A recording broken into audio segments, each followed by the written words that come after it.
ఆంధ్రప్రదేశ్లోని బెజవాడ స్వరాజ్య మైదానంలో నిర్మిస్తున్న భారతరత్న బాబాసాహెబ్ డాక్టర్ బిఆర్ అంబేద్కర్ స్మృతివనం పనులు పూర్తి చేసుకుని ప్రారంభానికి సర్వాంగ సుందరంగా ముస్తాబైంది. ఈ విగ్రహాన్ని ముఖ్యమంత్రి వైఎస్ జగన్మోహన్ రెడ్డి ఆవిష్కరించనున్నారు. ఈ నేపథ్యంలో ఈ విగ్రహానికి ఉన్న ప్రత్యేకతలు, ట్రాఫిక్ ఆంక్షలు, అక్కడున్న ఏర్పాట్లకు సంబంధించిన వివరాలను విజయవాడ నుంచి మా 1TV ప్రత్యేక ప్రతినిధి దేవా మరింత సమాచారం అందిస్తారు. దేవా, చెప్పండి.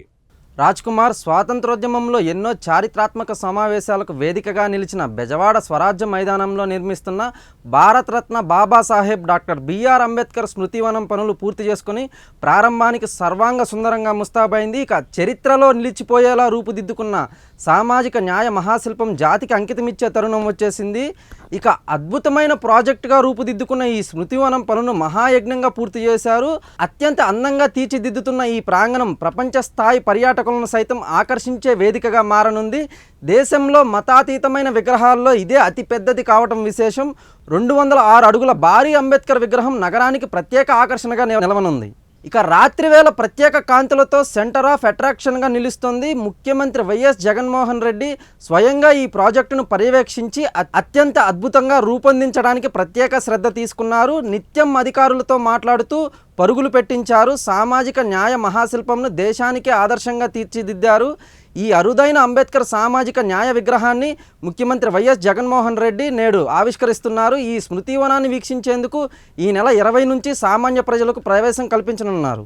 ఇక రాష్ట్ర ప్రభుత్వం ఈ ప్రాజెక్టును ఎంతో ప్రతిష్టాత్మకంగా చేపట్టింది. 18.18 ఎకరాల్లో దాదాపు 404 కోట్లతో పనులు చేపట్టారు. ఇందులో అందమైన గార్డెన్ను కూడా రూపొందించారు. ఎంఎస్ అసోసియేటెడ్ సంస్థ డిజైన్ను రూపొందించింది. అంబేద్కర్ విగ్రహం పనుల కోసం రూపొందించిన ప్రాజెక్టు పనులకు దేశీయ మెటీరియల్లోనే ఉపయోగించారు. ప్రత్యేకంగా అందమైన గార్డెన్, వాటర్ బాడీస్, మ్యూజికల్ ఫౌంటైన్లు, చిన్నపిల్లలు ఆడుకోవడానికి, వాకింగ్ చేసుకోవడానికి వీలుగా కూడా తీర్చిదిద్దారు. అలాగే పార్కింగ్ సౌకర్యం కూడా కల్పించారు. మొత్తం భవనాన్ని 30 మీటర్ల లోతులో 539 పిల్లర్లతో నిర్మించారు. ముందు భాగం కారిడార్ను 166 పిల్లర్లతో రూపొందించారు. దీనిని 388 మీటర్ల పొడవు, 4.5 మీటర్ల వెడల్పుతో రూపొందించారు. ఇందులో ఆయన జీవిత చరిత్ర తెలిపే 38 ఘట్టాలను ప్రదర్శించేలా ఆర్ట్ వర్క్ ఏర్పాటు చేశారు. సాంఘిక సంక్షేమ శాఖ మంత్రి మెరుగు నాగార్జున చైర్మన్గా 8 మంది మంత్రులతో ప్రభుత్వం సబ్ కమిటీని ఏర్పాటు చేసింది. ఇక క్షేత్రస్థాయిలో పర్యటిస్తూ ఎప్పటికప్పుడు పనుల ప్రగతిని కమిటీ సమీక్షించింది. మున్సిపల్ శాఖ ప్రత్యేక ప్రధాన కార్యదర్శి శ్రీలక్ష్మి ఈ ప్రాజెక్టు పనులను స్వయంగా పర్యవేక్షించారు. ఇక నేడు ముఖ్యమంత్రి వైఎస్ జగన్మోహన్ రెడ్డి విజయవాడలో పర్యటించనున్నారు. ఇందిరాగాంధీ మున్సిపల్ స్టేడియంలో సామాజిక సమతా సంకల్ప సభ, స్వరాజ్ మైదానంలో డాక్టర్ బిఆర్ అంబేద్కర్ విగ్రహావిష్కరణ కార్యక్రమాల్లో ఆయన పాల్గొనున్నారు. ఇక సాయంత్రం 4:30కు తాడేపల్లి నివాసం నుంచి బయలుదేరి ఇందిరాగాంధీ మున్సిపల్ స్టేడియంకి చేరుకుంటారు. అక్కడ సామాజిక సమతా సంకల్ప సభలో పాల్గొని ప్రసంగిస్తారు. అనంతరం స్వరాజ్ మైదాన్ చేరుకొని అంబేద్కర్ విగ్రహావిష్కరణ కార్యక్రమంలో పాల్గొంటారు. ఇక కార్యక్రమం ముగిసిన తర్వాత రాత్రికి తాడేపల్లి నివాసానికి చేరుకుంటారు. ఇక అలాగే అంబేద్కర్ స్మృతివనంలో 18.18 ఎకరాల్లో తీర్చిదిద్దామని, ఇక 125 అడుగుల అంబేద్కర్ విగ్రహం ఏపీలో తలమానికంగా నిలవనుందని, 166 పిల్లర్లతో అందమైన కారిడార్, 38 మ్యూరల్స్ ఏర్పాటు చేశామని, స్మృతివనం ప్రాంగణాన్ని అందంగా తీర్చిదిద్దామని, ఇది ఒక మాన్యుమెంట్గా మిగిలిపోనుందని, అడ్వాన్స్ టెక్నాలజీతో మ్యూజియంను కూడా ఏర్పాటు చేశామని మున్సిపల్ శాఖ ప్రత్యేక ప్రధాన కార్యదర్శి తెలిపారు. ఇక అంబేద్కర్ విగ్రహం కింద గ్రౌండ్, ఫస్ట్, సెకండ్ ఫ్లోర్లు ఉంటాయి. ఇక గ్రౌండ్ ఫ్లోర్లో 4 హాల్స్ ఉంటాయి. ఇందులో ఒక సినిమా హాలు, మిగిలిన 3 హాళ్ళు ఆయన చరిత్ర తెలిపే డిజిటల్ మ్యూజియంలు కూడా ఉంటాయి. ఇక ఫస్ట్ ఫ్లోర్లో 2250 చదరపు అడుగుల విస్తీర్ణం కలిగిన 4 హాళ్ళు ఉంటాయి. ఒక హాల్లో అంబేద్కర్కు దక్షిణ భారతదేశంతో ఉన్న అనుబంధాన్ని డిస్ప్లే చేస్తారు. ఇక 2 హాళ్ళల్లో మ్యూజియం, ఒక హాల్లో లైబ్రరీ ఉంటాయని సమాచారం. ఇక సెకండ్ ఫ్లోర్లో 1000 చదరపు అడుగుల విస్తీర్ణంలో 4 హాళ్ళు ఉంటాయి. వీటిని లైబ్రరీకి వినియోగించేలా ప్రతిపాదన ఉంది.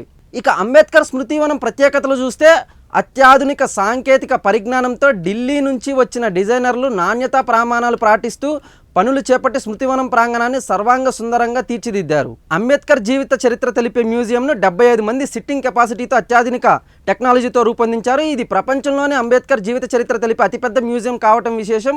మినీ థియేటర్లు, food court, convention centre, vehicle parking ఉన్నాయి. ఇక కన్వెన్షన్ సెంటర్ 6340 చదరపు అడుగుల విస్తీర్ణంలో 2000 మంది సిట్టింగ్ సామర్థ్యంతో నిర్మించారు. ఫుడ్ కోర్టు 8000 చదరపు అడుగుల విస్తీర్ణంలో ఉంది. ఇక బిల్డింగ్ చుట్టూ నీటి కొలనులు, మ్యూజియంలు, వాటర్ ఫౌంటేషన్ ముందు భాగంలో ఉన్నాయి. నీటి కొలనుకు లైటింగ్, బబ్లింగ్ సిస్టమ్ కూడా ఉన్నాయి. ఇవన్నీ అడ్వాన్స్డ్ టెక్నాలజీతో కూడి ఉంటాయి. కాలచక్ర మహామండల పీఠం బౌద్ధ వాస్తు శిల్పకళతో అంబేద్కర్ పీఠంను రూపొందించారు. ఇక విగ్రహ పీఠం లోపల G+2 అంతస్తులను ఐసోసెల్స్ ట్రాపేజియం ఆకారంలో ఆర్సీపీ ఫ్రేమ్డ్ నిర్మాణం చేశారు. రాజస్థాన్కు చెందిన పింక్ రాక్ను కూడా ఉపయోగించారు. అలాగే అంబేద్కర్ జీవిత చరిత్ర తెలిపే 38 ఘట్టాలను ప్రదర్శించేలా ఆర్ట్ వర్క్ కూడా ఏర్పాటు చేశారు. అంబేద్కర్ జీవితంలో బాల్యం, విద్య, వివాహం, ఉద్యోగం, రాజకీయ జీవితం, పోరాటాలు, రాజ్యాంగ నిర్మాణం, ఛాయాచిత్రాలను, ఇతర వస్తువులను కూడా ప్రదర్శించే మ్యూజియం కూడా ఏర్పాటు అవుతుంది. ఇక ఆర్టిఫిషియల్ ఇంటెలిజెన్స్ ద్వారా మనం ఏదైనా ప్రశ్న అడిగితే ఆయనే సమాధానం ఇచ్చే అనుభూతి వచ్చేలా వీడియో సిస్టమ్ కూడా ఏర్పాటు చేశారు. విగ్రహాన్ని హనుమాన్ జంక్షన్ వద్ద శిల్పి ప్రసాద్ ఆధ్వర్యంలో కాస్టింగ్ చేశారు. స్థానిక కూలీలతో పాటు ఢిల్లీ, బీహార్, రాజస్థాన్ నుంచి వచ్చిన 500 నుంచి 600 మంది కూలీలు 2 ఏళ్ల పాటు 3 షిఫ్టుల్లో పనిచేశారు. ఇక ఈ పనులను 55 మంది సాంకేతిక నిపుణులు ఎల్లప్పుడూ పర్యవేక్షించారు. నేడు అంబేద్కర్ విగ్రహాన్ని జగన్ ఆవిష్కరించనున్న నేపథ్యంలో ట్రాఫిక్ మళ్లింపులను వాహనదారులు గమనించాలని సిపి కాంతి రాణా టాటా స్పష్టం చేశారు. ఉదయం 6 గంటల నుంచి రాత్రి 12 గంటల వరకు ట్రాఫిక్ మళ్లింపులు ఉన్నాయని తెలిపారు. కాగా సిపి మాట్లాడుతూ అంబేద్కర్ విగ్రహావిష్కరణ కార్యక్రమానికి 1.5 లక్షల మంది వస్తారని అంచనా వేస్తున్నామని, ఇక ఈ కార్యక్రమం కోసం ట్రాఫిక్ మళ్లింపు చేస్తున్నామని, ఉదయం 6 గంటల నుంచి రాత్రి 12 గంటల వరకు వాహనాల రాకపోకలకు మళ్లింపులు కొనసాగుతాయని, విజయవాడ సిటీలో ఉదయం 11 గంటల నుంచి రాత్రి 10 గంటల వరకు ట్రాఫిక్ ఆంక్షలు ఉంటాయని వెల్లడించారు రాజ్ కుమార్. కెమెరామన్ శరత్తో దేవా, 1 టీవీ న్యూస్, విజయవాడ.